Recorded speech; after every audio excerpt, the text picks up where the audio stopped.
Hi everyone, my name is Matthew Turner and welcome to this lesson on how to assess the authority of short-form sources.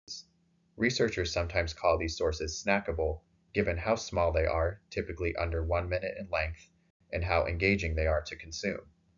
I'll be explaining these concepts in more detail shortly.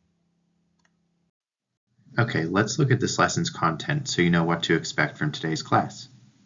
First, I'll explain snackable content and source authority to make sure you understand the concepts. Next, I'll introduce you to some strategies for assessing authority and walk through an example from TikTok. Last, we'll break for an activity where you'll practice assessing source authority of snackable content you find. You can use a topic of your choice as well as a social media site of your choice. Even if you don't have accounts for these sites, you should still be able to view content. If not, please use another site or pair up with someone. Before we move on, I wanted to share with you the learning goals of the lesson. Keep these in mind as we go through the tutorial. After this lesson, you should know that not all sources are trustworthy.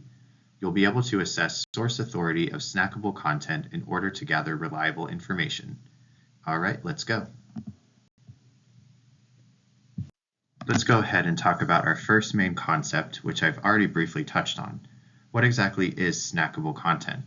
Some researchers define it as short, straightforward, digestible, and short-form content that can be easily shared on social media and messaging apps. Besides videos, snackable content can also include rapidly shareable objects such as memes and GIFs. For the purposes of this lesson, I'll be showing an example from TikTok. Remember though that snackable content exists on most, if not all, social media sites. Nowadays, TikTok is extremely popular, so I chose it as a source. It's also my favorite social media app, actually. There are some great content creators on there. We just need to know how to judge them. Our next big topic is source authority. What exactly is it? Source authority has to do with the author's ability to speak on the topic in a credible way. Do they have credentials in the field or other evidence of expertise? Do they seem informed on the topic? And so why is source authority important? Well, we should all be critical consumers of information in general to combat mis- and disinformation. Doesn't matter how long the information is. If you use social media regularly, you may have come across blatantly incorrect sources of information, many of them with thousands or even millions of views. That is a reason snackable content is especially important to scrutinize. It is more likely to go viral and can be created by basically anyone who may or may not be experts. Social media has given the so-called average person the opportunity to create online content, but leaves much more room for spreading false information. Now that we know what source authority is, how do we assess it? This list isn't exhaustive, but here are some strategies you can use.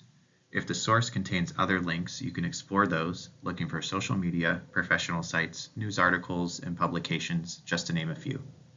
Combining these should allow you to give a solid assessment of the source's authority.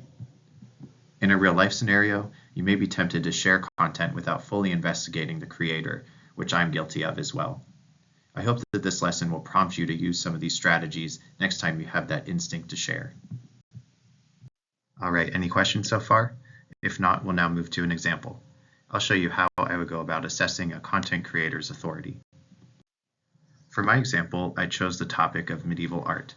I used these keywords in TikTok's search bar and found many videos. One of the more popular creators, the Iconoclast, caught my eye, given how much content she creates, and her posts are visually engaging. This isn't enough to assess her authority, however. Any average person on the app can create as many videos as they'd like, regardless of their accuracy, intention, and truthfulness. The video seems credible to me after my first viewing, but I can't go off of feeling alone. She seems passionate about the topic she's presenting, but this is also not necessarily an indication of authority. Snackable content is meant to be enticing, right? I need to do more investigating. To begin my search for this creator's authority on the subject, I'll start by going to her main account page, see the red arrow. I notice that she is verified by TikTok, which does give me some evidence that she is a legitimate source. However, I'm not familiar with the exact process TikTok uses for verification, so that can't alone inform my assessment. I noticed too that she links her personal website on this page, which I've circled. Let's head there now. On her personal website, we can see she has several social media accounts that we could search, as well as a Patreon account. These alone will not suffice for our assessment, so let's see what else she has to offer. Clicking the menu icon at the top right takes me to more links. It's evident she has a passion for her work, given how much content she creates across many platforms.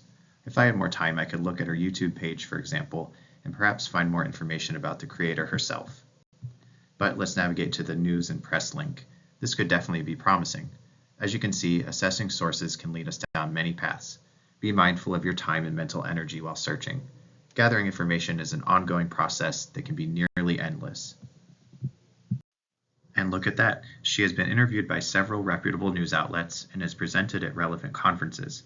This looks pretty promising. We could do a lot more investigating beyond the time we have here today. For example, I could also investigate her social media pages and Google her name to search for academic papers and other indications of her authority. I actually did do some of this work before the class. I noticed she had her education credentials listed on her Instagram account, which could have easily led me to more searching. I could look into the university's profile, and if I wanted to go further, even look up Mary's dissertation and other works available publicly. It also wouldn't hurt to do some searching for talks she has given online and at conferences. Again, there are a lot of potential paths to take. Another lead I followed was to one of the interviews she has given with The Australian, a trusted source of news. In the article, they list her credentials and background and go into depth about the work she does on TikTok to present high-quality information. These clues are strong indications she has good authority on the topic. And so, what's my final assessment? Well, based on the links I followed, the news pieces I've read, plus this creator's own scholarly work and credentials, I am confident that Mary is an authoritative source on medieval art. All right, now let's put this lesson to practice if you don't have any questions.